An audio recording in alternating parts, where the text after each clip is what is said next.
Good morning. This is Cincinnati branch Puronics service office. You see Sean here. He's our service manager. He's going to be doing an Igen filter change for you this morning. So that being said, let's get started. All right, so the first thing we want to do is we want to go ahead and put the unit into backwash. And I would let this run pretty much the whole backwash cycle. If you want to go ahead and unplug the unit, you can. But what this is going to do is this is going to help separate the hygiene from the resin bed. That way you get a better filter change. I don't know how well you can see this, so I'm just going to come up close. So we're in backwash now. And we're going to go ahead and shorten this out. I'm not going to let this run through the whole backwash for the video, just to help keep it short. So Sean is going to go ahead and unplug the unit right now so we don't run out of time. All right. So the next step, go ahead and put your unit in bypass. Go ahead and close off both bypass handles. Now at this point here, you're going to take the drain off. You got the clip there.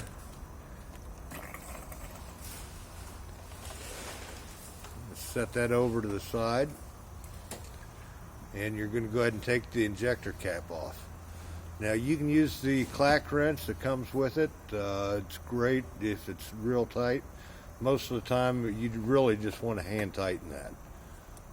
That way it's easier to take off for the next guy.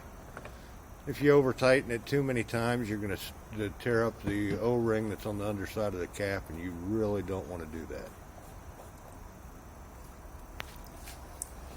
So we'll try and get a close-up shot there. All right, so you're going to want to take the white injector out.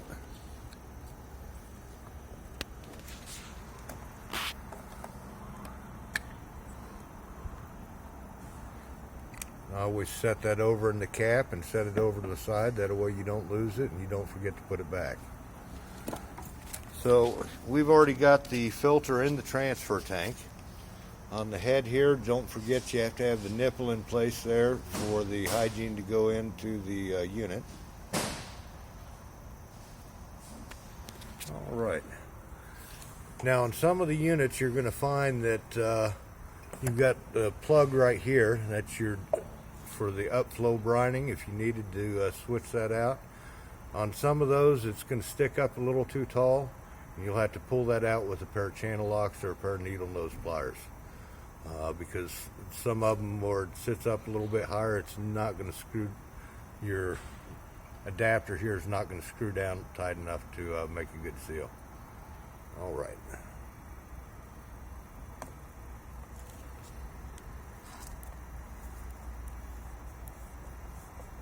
You really want to just get in the habit of hand tightening everything. That way you don't strip things out, you don't over tighten them and mess your O-ring up. All right, so he's got the adapter on for the transfer tank. I might need to snug that up a little bit, just in case. He's tightening that up with the clack wrench. As the adapters get a little older, sometimes you will have to tighten them up a little bit. Otherwise, when you pressurize everything, it'll blow out the side, which is not what we want to have happen today. All right, Sean, if you want to grab your drain line. So this doesn't have the button in it. Yep.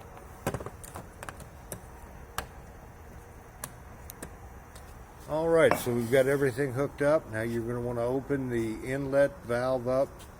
You want to bring that up slowly. You don't want to put you don't want to open that up wide open. It's going to punch a hole up through the resin bed, and then you're going to get a mix of resin and carbon. So just start slowly on that. Bring up the pressure slow until you start getting the carbon coming up.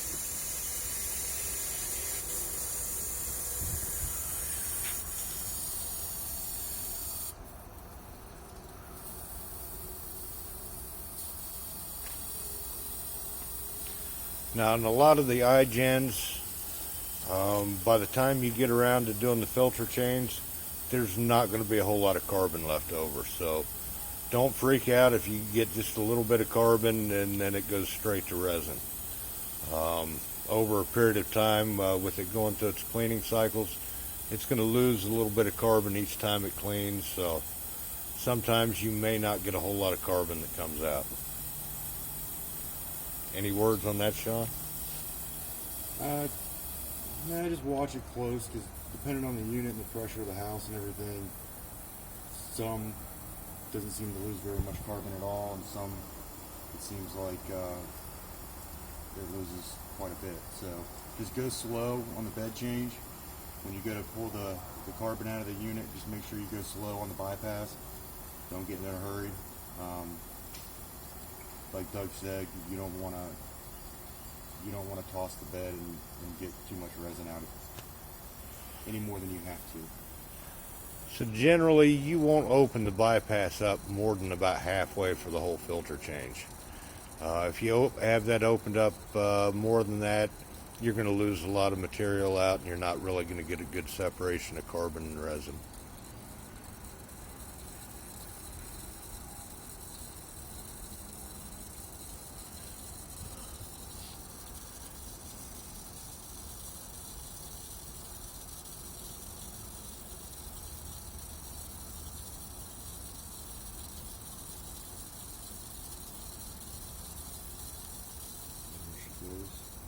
Alright, so now we've got the carbon coming out. And I don't know if you could see that. As soon as the carbon started coming out, Sean closed the bypass just a little bit, back down the pressure a little bit so that it doesn't get anything mixed in together.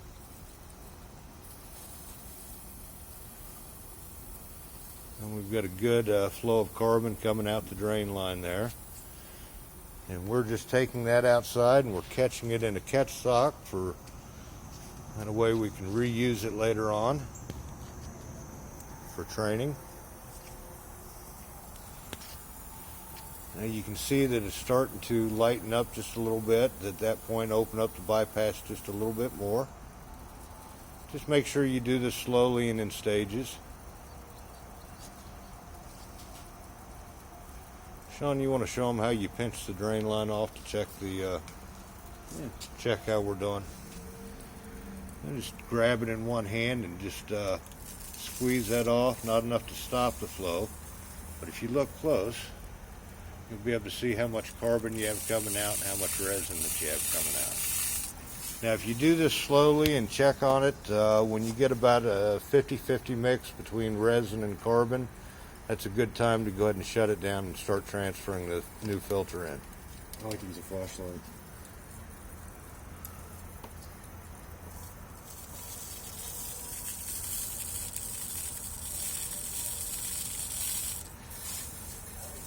Almost there.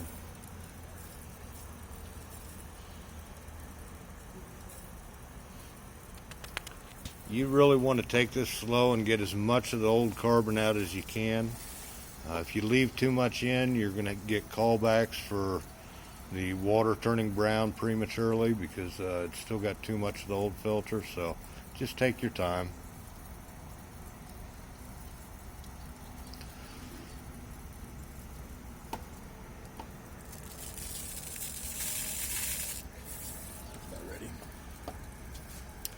Alright, so I'm going to go ahead and plug the unit back in.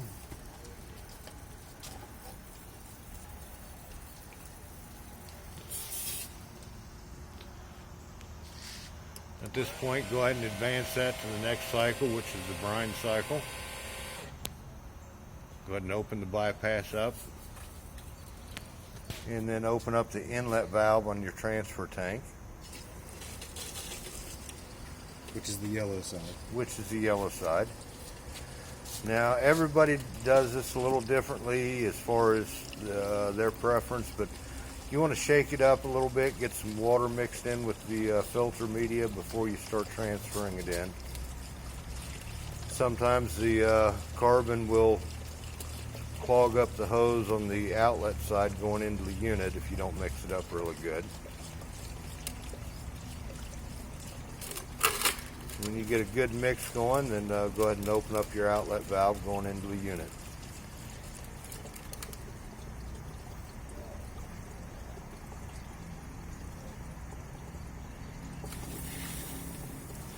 And now, as you can see through this line here, we've got our new filter that's going up and pumping into the unit itself.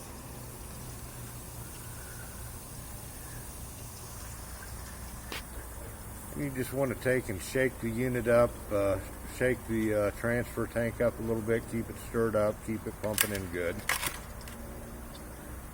It doesn't take very long to pump a filter in these things.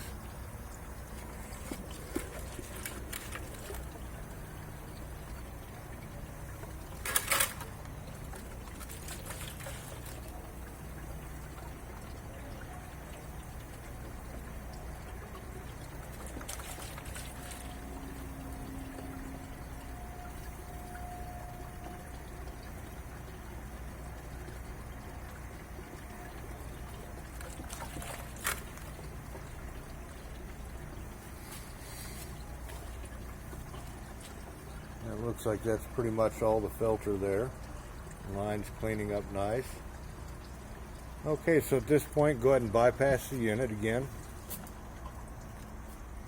And we're going to advance the unit forward to the rinse cycle after the tank siphons down. Almost forgot that. The unit will suck the water out of your transfer tank. It may not get it all the way out, but as you can see, it's taking the water out of the line there, and that way the tank's not near as heavy carrying it back up out of the basement.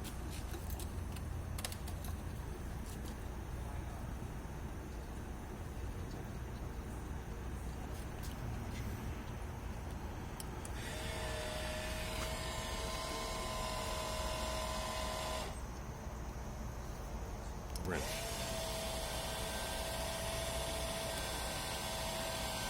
I'd go ahead and stop and take the transfer tank off now. So before you get all the way over to the rinse, because it's got a short rinse time, once you have the carbon filter in and it's siphoned all the water out of the tank, go ahead and disconnect your transfer tank from the unit.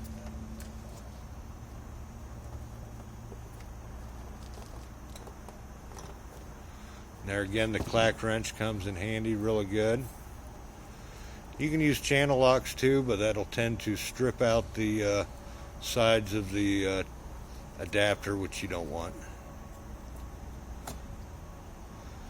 And make sure that you have your nipple there for the next filter change. And it's always a good idea to pull that out, keep it in your pocket, put it in the clipboard. The last thing you want to do is get to somebody's house for the next filter change and you don't have any nipple there to transfer the carbon in. And make sure that you put the injector back in. And then go ahead and tighten your cap back on.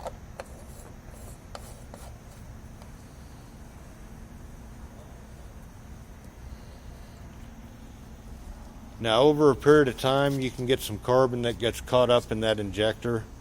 Always take a look at it when you're doing the filter change. If it's got any blockages or any carbon clogged up in it, go ahead and take a paper clip or a toothpick and just gently clean that out. Alright, so now we're going to take it all the way over into the rinse, which he's got it in. And go ahead and open up your bypass.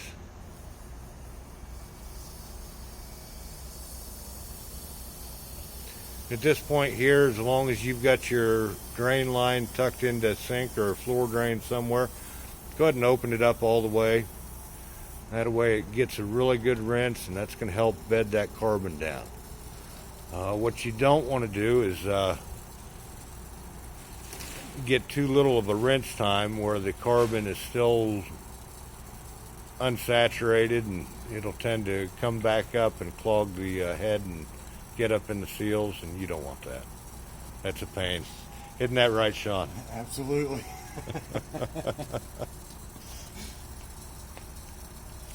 So at this point here, I generally just let this thing run all the way through the remainder of the rinse time. We're going to go ahead and shorten this out just for the sake of the video.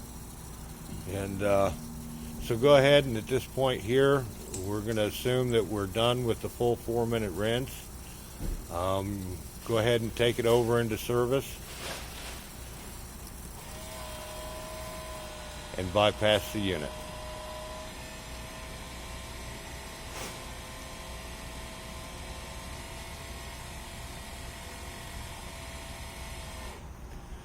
Now if you take it all the way over to the backwash cycle, that'll let all the air out of the unit that you pumped into it. That'll also help clear the water out of your hose.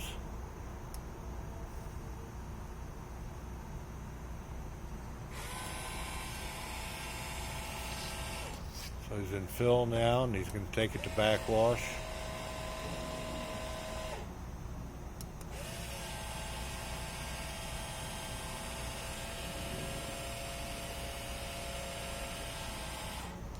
And of course, nothing ever works the way it's supposed to the first time around, and it really didn't blow the water out of our hose, but that's okay. Go ahead and take the drain line off.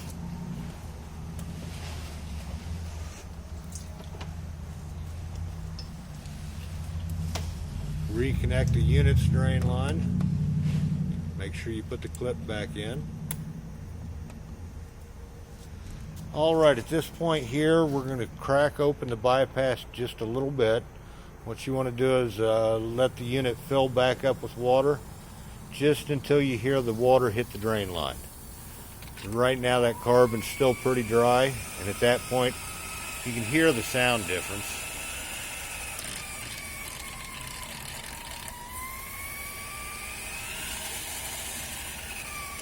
And once you get the water filled up, then take it out of backwash and move into brine.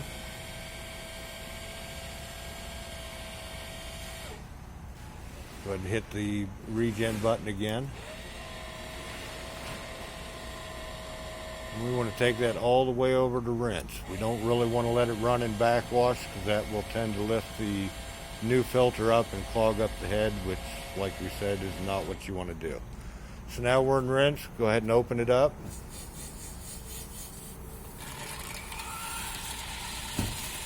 And at this point here, I go ahead and open it up all the way, and just so you don't forget about it, open up the outlet also. You get in the habit of opening them both up at the very end, you won't walk off and leave one bypass handle open. Try to always do things the same way. Get into the habit of getting your routine down.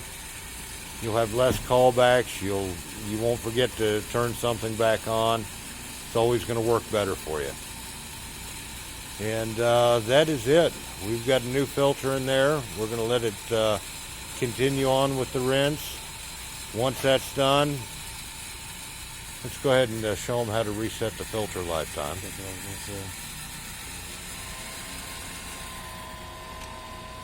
So, go ahead and let that run through the entire rinse, finish up your paperwork, clean up the job site. Once it gets done, then you're going to want to reset the filter lifetime for the next reminder. Now, this is super easy to do once you get back around into the service position.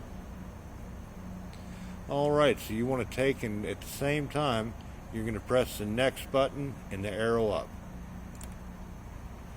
Now that takes us to our first programming screen where you can program the hardness.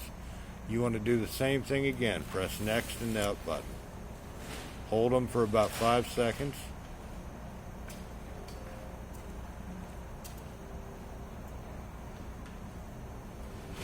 Alright, so now we're on the second programming screen. As you can see, it shows a 3-pound filter. Hit next. The year off, you want to leave exactly where it is. Hit next. Now on the no, you want to use the up arrow and change that to yes. And that's letting the unit know to reset that filter reminder. And that'll get you back up to 112,000 gallons. And go ahead and keep advancing the next button until you get back around to the service screen. And at this point here, you're done. Sean, you want to show them the gallon screen on there? So we've got a 2,000 gallon capacity, and if you hit next again, That shows you have 112,000 gallons remaining until the next filter change. And at that point there, you're done. I hope this helps. Sean, I appreciate the help here this morning, Anytime. and y'all have a good day.